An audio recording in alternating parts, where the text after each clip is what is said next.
যেখানে একদিকে সিবিআই তদন্ত প্রক্রিয়ায় রীতিমতো এগোচ্ছে, সেখানে অন্যদিকে 27 তারিখ নবান্ন অভিযানের ডাক। নবান্ন অভিযানের চাকরি প্রার্থীদের 7টি মঞ্চ থাকতে পারে বলে জানা যাচ্ছে। 27 তারিখ অর্থাৎ আগামী মঙ্গলবার নবান্ন অভিযানে অংশ নেবে বলে জানা যাচ্ছে। চিকিৎসক খুনের বিচারের দাবিতে এবার নবান্ন অভিযানের ডাক।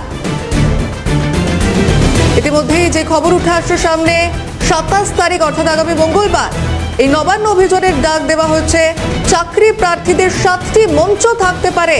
বিস্তারিত জানবো, আমাদের প্রতিনিধি রেশমি রয়েছে টেলিফোন মাধ্যমে। রেশমি, ঠিক কি জানা যাচ্ছে? ইতিমধ্যেই 7টি মঞ্চ বাঁধার কথা শোনা যাচ্ছে এবং নবান্ন অভিযানের কথা শোনা যাচ্ছে, এর পাশাপাশি আর কি জানা যাচ্ছে এই বিষয়ে?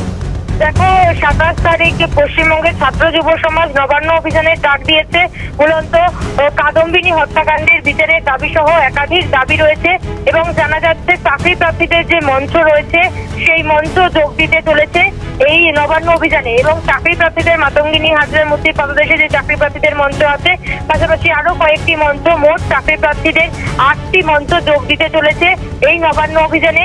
এবং পাশাপাশি আমরা যেটা জানতে পারছি, সংগ্রামী যৌথ মঞ্চও কিন্তু অর্থাৎ বকেয়া ডিএর দাবিতে সরকারি কর্মচারীরা যে আন্দোলন করছেন, সংগ্রামী যৌথ মঞ্চের সদস্যরাও কিন্তু এই নবান্ন অভিযানে যোগ দিতে পারে। পাশাপাশি চাকরি প্রার্থীদের যে দাবিগুলি থাকবে, মূলত তাদের যে দাবি আমরা যেটা জানতে পারছি, যে শিক্ষা ব্যবস্থাকে রাজ্য সরকার ধ্বংস করে দিয়েছে চাকরি প্রার্থীদের অভিযোগ, এবং স্বাস্থ্য ব্যবস্থাকে ধ্বংস করতে দেবে না এ রাজ্যের চাকরি প্রার্থীরা অর্থাৎ ছাত্র যুব সমাজ। চাকরি প্রার্থীরাও এই রাজ্যের ছাত্র যুব সমাজ, মূলত তারা এই রাজ্যের স্বাস্থ্য ব্যবস্থাকে ধ্বংস করতে দেবে না। পাশাপাশি কাদম্বিনী হত্যার বিচার তারা চান এবং রাজ্যের মহিলাদের নিরাপত্তা সুনিশ্চিতের দাবি নিয়েও কিন্তু তারা এই নবান্ন অভিযানের কর্মসূচি নিয়েছেন। পাশাপাশি তাদের যে শিক্ষা ব্যবস্থা ভেঙে পড়েছে, তাদের চাকরির যে দুর্নীতি হয়েছে অর্থাৎ তাদের নিয়োগে যে দুর্নীতি হয়েছে, সেই ইস্যুগুলোও কিন্তু এই নবান্ন অভিযানে তুলে ধরবে তারা, এরকমই জানা যাচ্ছে।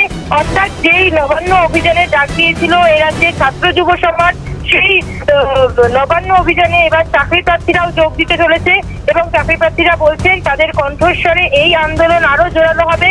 এবং পাশাপাশি সংগ্রামী যৌথ মঞ্চ অর্থাৎ এই রাজ্যে যারা সরকারি কর্মচারী বকেয়া ডিএর দাবিতে আন্দোলন করছেন, তারাও এই নবান্ন অভিযানে যোগ দিতে চলেছে বলেই আমরা জানতে পারছি। রিঙ্কি, একেবারে, অর্থাৎ একদিকে ছাত্র যুব সমাজ, অন্যদিকে সংগ্রামী যৌথ মঞ্চ এবং চাকরি প্রার্থীরা একসঙ্গে নবান্ন অভিযান করতে চলেছে। ধন্যবাদ তোমাকে রেশমি।